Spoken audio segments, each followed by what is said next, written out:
Bonjour, sœurs, frères et sœurs. Je vous propose aujourd'hui d'aborder le thème de notre connexion à Dieu ou de notre reconnexion à Dieu. Nous sommes tous un jour ou l'autre éloignés de Dieu, pris dans nos tourbillons quotidiens ou dans nos difficultés. Nous avons tous eu la sensation d'être partis loin de lui et parfois trop loin pour revenir vers lui, pour lui parler, recommencer à le prier et le louer. Nous avons du mal à prier ou à ressentir sa présence dans notre vie. Pourtant, notre âme a besoin de Dieu comme notre corps a besoin d'eau et d'oxygène. Si nous nous trouvons dans cette situation, alors il est temps de nous reconnecter à Dieu. Tout le monde, sans exception, a la possibilité d'établir un contact permanent avec Dieu. D'ailleurs, celui qui a cherché en premier à nous communiquer son amour alors que nous étions encore loin de lui. Je vous propose au cours de cette émission de voir quelques clés pour renouer cette relation. La Bible, la parole de vérité, nous donne toutes les clés pour cela. Premièrement, la première étape et la plus importante est de lui demander humblement pardon pour ce temps de négligence ou de paresse spirituelle et de se repentir. Les relations naturelles demandent un entretien, du temps, du dévouement. Avec Dieu, c'est exactement pareil. Plus nous passons du temps avec lui, plus nous apprenons à le connaître et à nous confier à lui. Mais nous apprenons aussi à être guidés par lui. En nous éloignant, nous avons perdu cette proximité. En nous éloignant de lui, Satan a stratégiquement remplacé cette image parfaite de Dieu par des mensonges. Il ne te pardonnera jamais. Tu es perdu. Tu ne mérites pas son amour. C'est peine perdue pour toi. Ce sont d'abominables mensonges. Nous ne méritons pas l'amour de Dieu. Il s'agit toujours d'un don gratuit. Nous ne retombons jamais aussi bas que lorsqu'il est venu nous chercher. Il nous faut briser ces mensonges dans le nom puissant de Jésus-Christ. Cependant, si l'ennemi nous ment, c'est que nous lui avons laissé accès par notre conduite, nos péchés. Au lieu de le laisser prendre le contrôle de nos pensées, il suffit simplement de se repentir sincèrement à cœur ouvert devant Dieu. Il ne s'agit pas là simplement de demander pardon à Dieu. Il s'agit de se repentir. Que signifie se repentir? En grec, se repentir, métamelo, mais signifie changement. Se repentir est non seulement demander pardon à Dieu, mais cette demande est accompagnée d'un réel changement de choix, de vie, de raisonnement. Se repentir, c'est aussi parler à notre Père à cœur ouvert.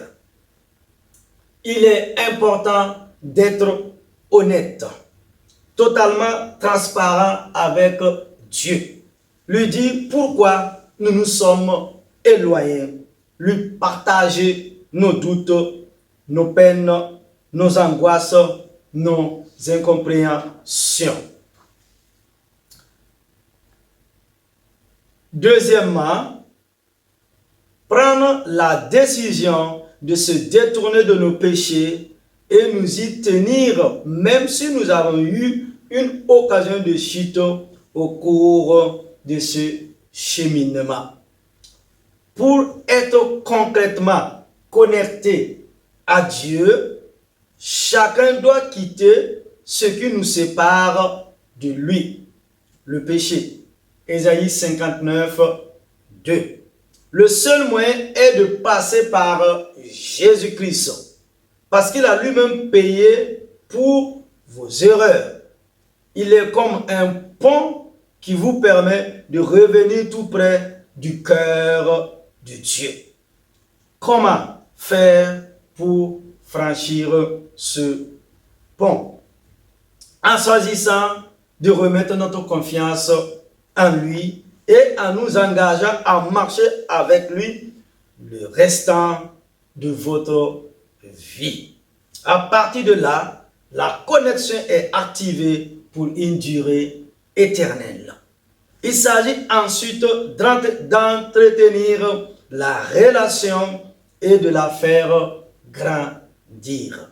Rappelons-nous que notre relation avec Dieu peut se brouiller et s'interrompre si nous retournons dans le péché.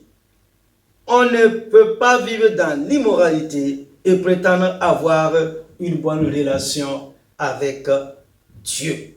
Imaginons un terrain non bâti de 1 hectare que son propriétaire met en vente. Mais il décide de ne pas vendre le dernier mètre carré qui se trouve juste au milieu du terrain. Y aura-t-il quelqu'un qui voudra reprendre ce terrain avec cette petite condition? Bien sûr que non. Car il ne pourra jamais clôturer sa propriété et serait même obligé d'accorder à ce vendeur une bonne partie de son terrain pour lui servir d'accès à cette petite parcelle de terrain. De même, tant que nous laissons de la place au péché dans nos cœurs, Dieu ne pourra y régner complètement et nous ne pourrons pas prendre part à la totalité de la bénédiction qui nous est réservée. Après avoir demandé pardon à Dieu, après avoir pris la ferme décision de nous détourner de nos péchés, vient le temps de rétablir notre connexion avec lui grâce à sa parole. Et nous arrivons au point 3. 3. Rétablir notre connexion grâce à la parole de Dieu. Même chez les chrétiens, il est très facile de nous arrêter de prier ou de lire la Bible, car nous nous laissons emporter par le rythme de la vie, nos responsabilités et les difficultés de la vie. Rappelons-nous aujourd'hui que c'est justement dans ces moments-là que Dieu désire nous parler. Si nous l'aimons vraiment, prenons le temps de lui répondre, de l'écouter le plus souvent possible. Ne laissez pas s'écouler 24 heures sans parler à votre Seigneur bien-aimé et à notre Père éternel. Ne prions pas seulement quand nous sommes dans le besoin ou quand nous sommes malades. Soyons constamment connectés à lui. Il n'y a eu qu'un seul homme cité dans la Bible comme ayant le cœur de Dieu, David. Et nous lisons dans Actes chapitre 13, verset 22. Et Dieu leur donna pendant 40 ans Saül, fils de Kis, de la tribu de Benjamin. Puis, l'ayant rejeté, il leur suscita pour roi David, auquel il a rendu ce témoignage. J'ai trouvé David, fils d'Isaïe, l'homme selon mon cœur, qui accomplira toutes mes volontés. C'est de la postérité de David que Dieu, selon sa promesse, a suscité à Israël un sauveur qui est Jésus-Christ. La lecture des psaumes est une clé pour continuer ce processus de retour dans les bras du Père. Nous sommes face à un journal intime, poétique, un livre écrit par un homme selon le cœur de Dieu. Et que voyons-nous? Un homme qui n'a pas peur de s'adresser à Dieu comme un enfant à son père, qui l'interpelle dans les situations, qui lui demande le chemin, mais qui sait aussi lui rendre grâce et garder un cœur reconnaissant. L'ennemi nous fait croire un mensonge qui nous fait tous chuter. La plainte est le contraire de louange. Non, son réel contraire est le mutisson. Voici la clé.